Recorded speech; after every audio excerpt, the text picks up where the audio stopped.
Ang sigaw ng taong bayan para kay dating Pangulo, Presidente Duterte, ay bring him home.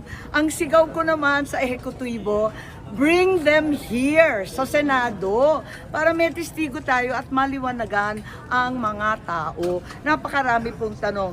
Ngayon, dala-dala ko ang iba't ibang sabpina. Pagkahaba-haba po to, hindi naman siguro covered ang bawat pulis ng executive privilege at ng subjudice. Andito yung mga sabpina para kina Jean Fajardo, General Nick De Los Torre, ang ating mga sekretary, Special Envoy Marcos Lacanilao.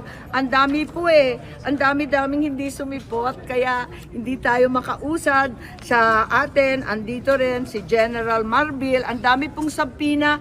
Ang problema ko, talagang kinakailangan pirmahan ito. Dalawa,